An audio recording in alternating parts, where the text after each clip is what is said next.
Hello again, everybody. Sparkster1701 here, and today I'm going to take a look at one of my more requested Transformers, the Generation 1 Decepticons Communications Officer, Soundwave.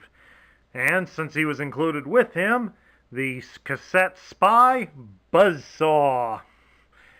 Now, these guys were released in 1984 as part of the original line. They would also be available in 1985 and 1986. They would be discontinued in 1987, and we really didn't get a replacement for them. But Soundwave here would be reissued in 1990 as an Action Master. In the Japanese toy line of the story, during the Headmasters cartoon in 1987, Soundwave would be destroyed in battle with Blaster and would get rebuilt as Sound Blaster. Soundwave's toy originated from the Microchange Cassette Man figure that Takara released in Japan in the mid to late 1970s. So he and his alternate mode are pretty much a product of their time. But it was still one of the more popular gimmicks for the Transformers, rivaling the Combiners subset that ran almost the entire line. So too did the Cassette Warriors. We're going to take a look at Soundwave here first for the moment, so we're going to get Buzzsaw here out of the way. We'll bring Soundwave a little bit closer and a little bit better into the light. I apologize for it, folks. Soundwave does kind of stoop a little from the years of play.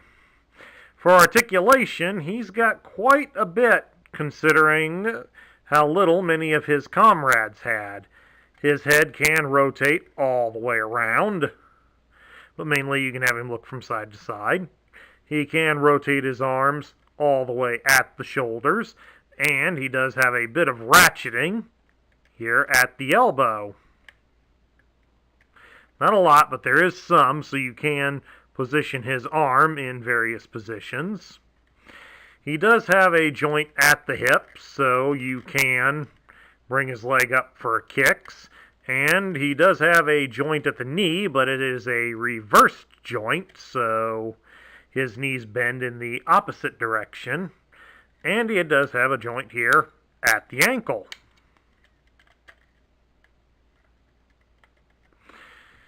The most common feature that Soundwave was famous for was the fact that he could eject his cassette figures from the door. All you had to do is push down on this little metal box on the side, and the door pops open. He can store one cassette figure inside his chest. We're going to get Buzzsaw here quickly converted. We'll show how that happens for him a little later in the video. We'll quickly whip Buzzsaw into cassette mode here. There we are. Get your beak in, boy.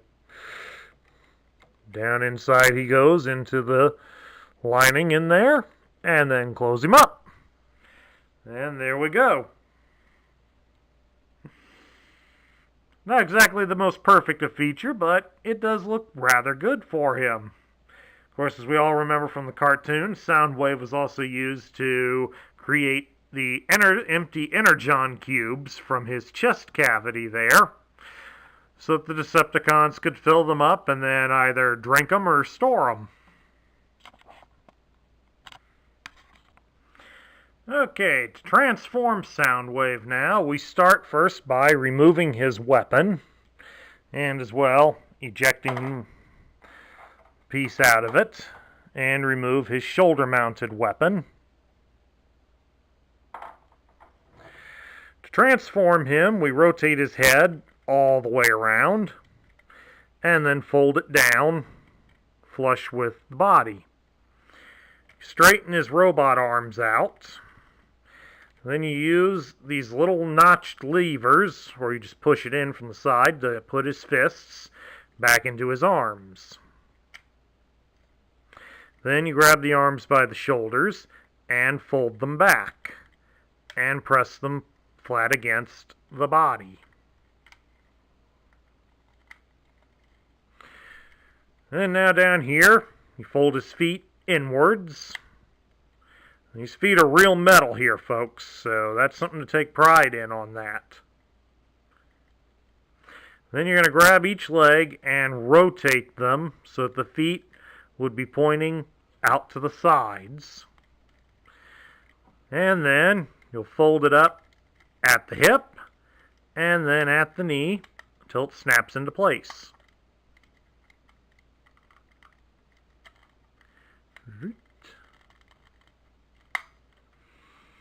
And then, there you have it. He's now converted into basically a microcassette recorder, similar to a style of one that Sony released in the 70s and 80s, predominantly in its home country of Japan, as microcassettes really never caught on very well in the United States. But as he's intended to be a recorder, the original Japanese toy did include a set of headphones with a microphone, so you could pretend you were recording something brilliant and intelligent, or at least lip sync to your favorite music. Now, this mode was referenced in more recent years during the advertisements for the Cybertron series of video games, when Shockwave was introduced as a download character for pre-orders from GameStop. They shot a mini-film where Megatron put Shockwave in charge, then took a few of the other Decepticons with him. Shockwave looked at Soundwave and demanded music. So Soundwave transformed into a Cybertronian version of his cassette player, recorder player mode, and played one of the songs from the 1986 animated movie. Shockwave apparently has interesting taste in music. As an added feature for Soundwave, you can take his two weapons. The one being, that was his rifle, you condense back down. And what do you get? A pair of fake batteries, which can be conveniently stored in his backside.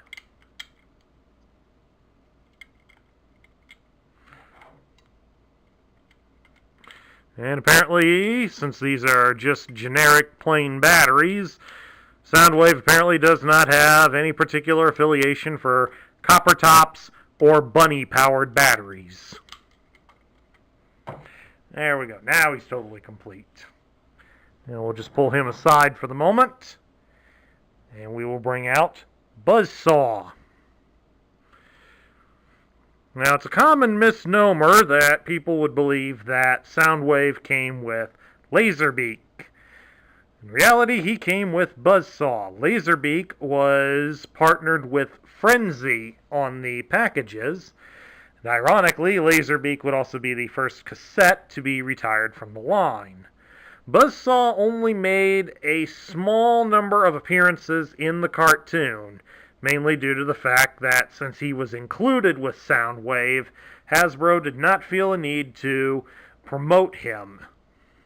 So all of his functions as a spy were mainly given to Laserbeak in the cartoon.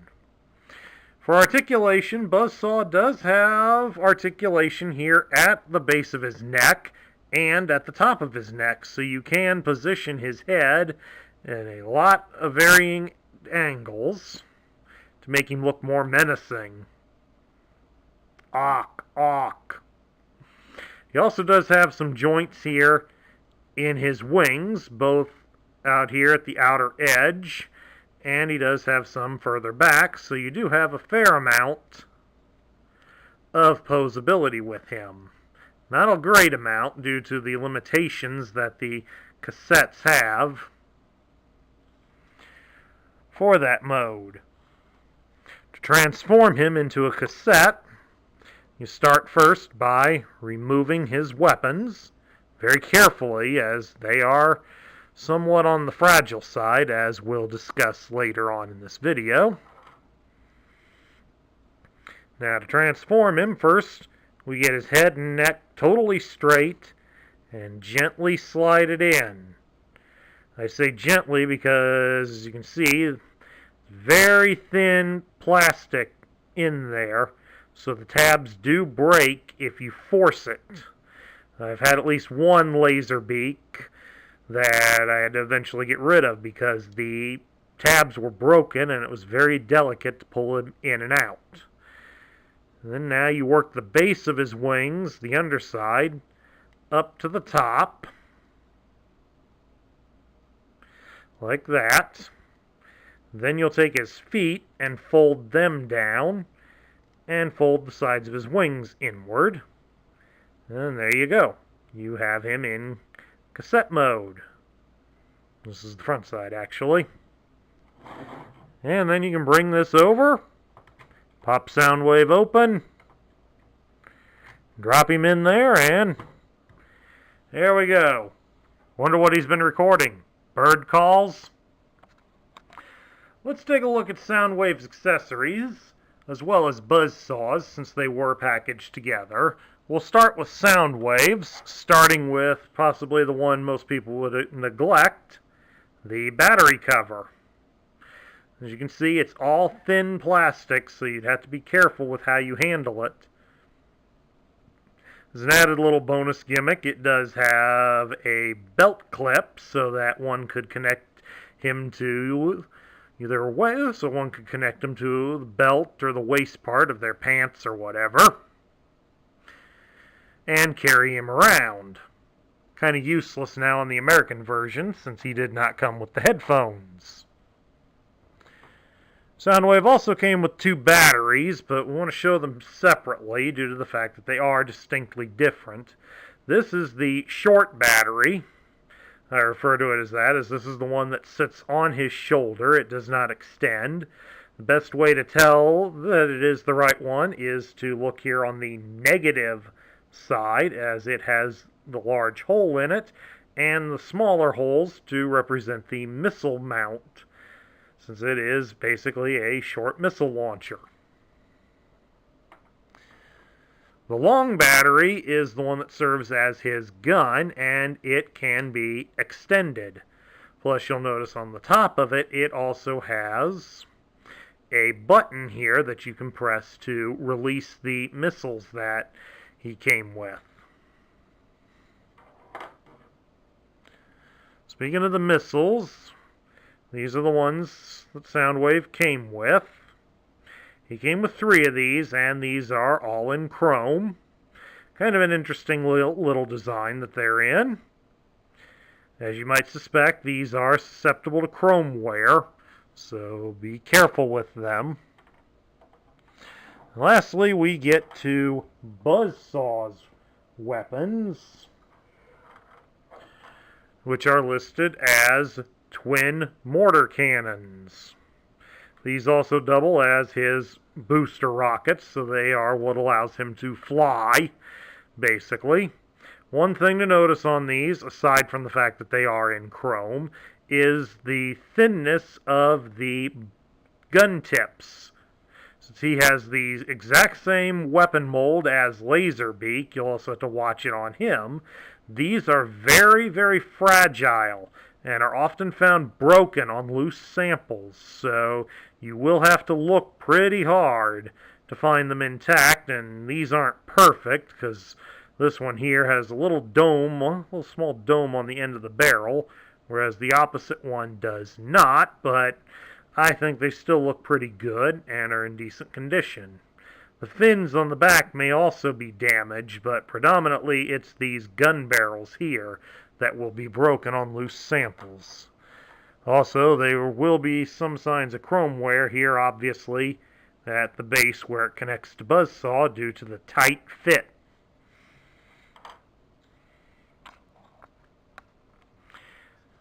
Let's take a look now at Soundwave's instructions. And these are the style that they were done in 1984, where they would be printed in color.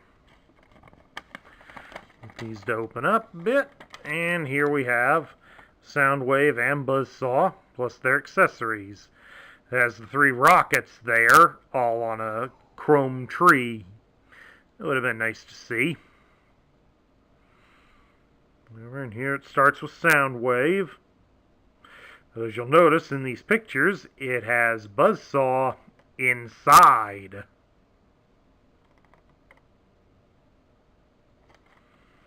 And we'll flip them over to the back side.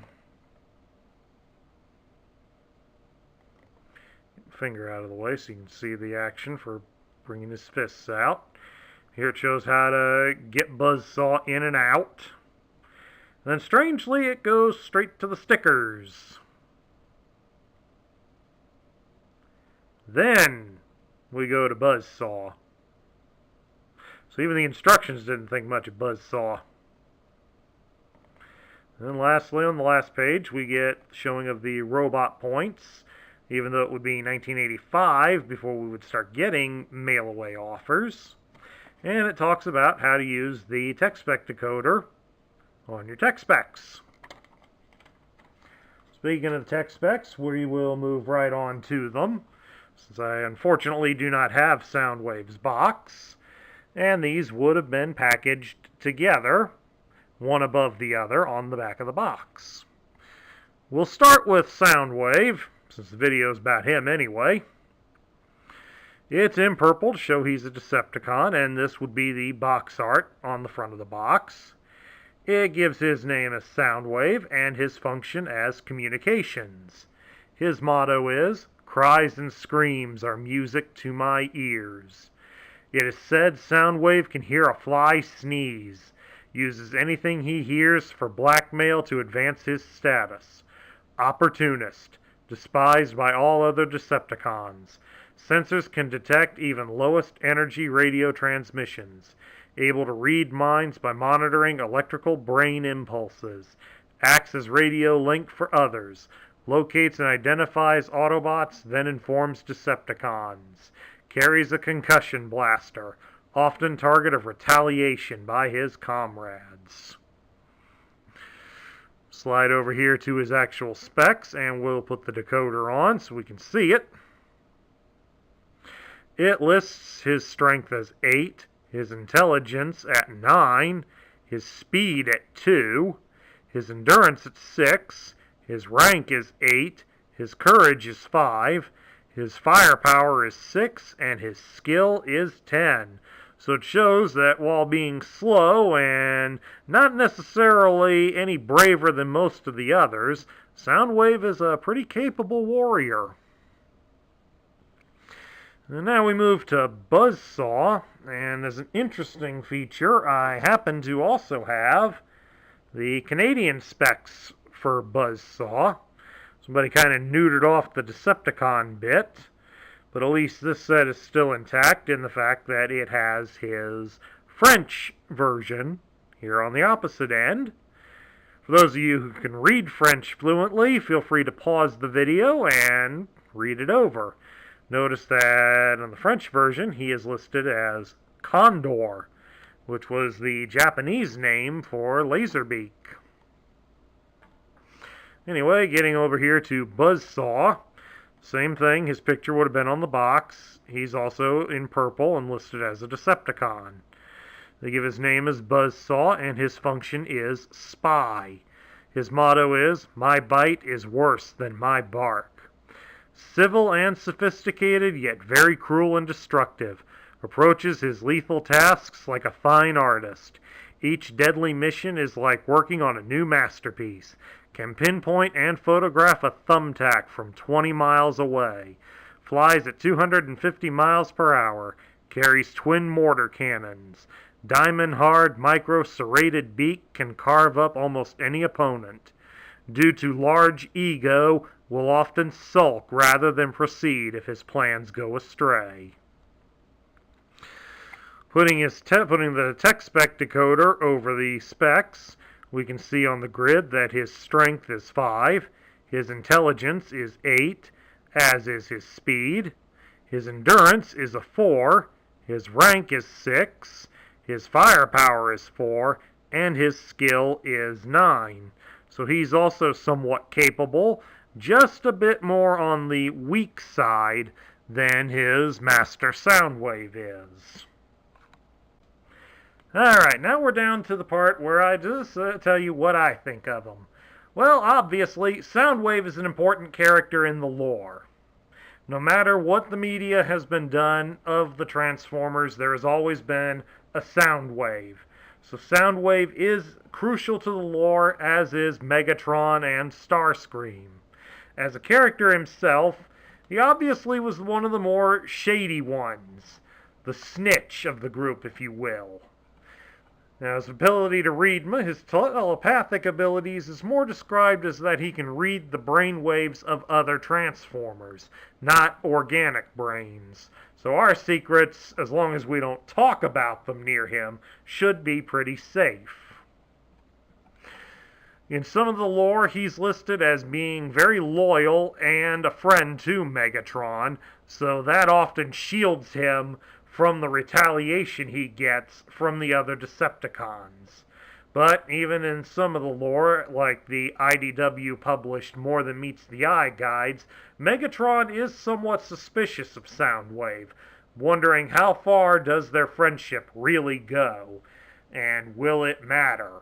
A classic example of that would be in the 1986 movie, where Soundwave did rescue Megatron during the retreat at Autobot City, but Soundwave was also one of them to willingly agree with Starscream that the wounded Decepticons should be abandoned to their fate in space. Buzzsaw, on the other hand, is one of the more underrated characters, as all of his functions were given over to Laserbeak, and thus he was relegated to hiding in the shadows. Buzzsaw would have been more interesting if they had allowed him to be out there and display his full potential. But as also, since the American cartoon did not allow the animals to speak, unlike the Japanese version, a lot of that would probably have been wasted. I think it would have been funny to have seen him try to go through a plan, and then halfway through it, when things didn't go his way, watch him go off and pout somewhere in the corner, like his tech spec seems to imply he would have done. A rather fun and interesting little character, but sadly underused due to promotional matters. And that concludes my review of the Generation 1 Decepticon Communications and Spy Unit, Soundwave, and Buzzsaw.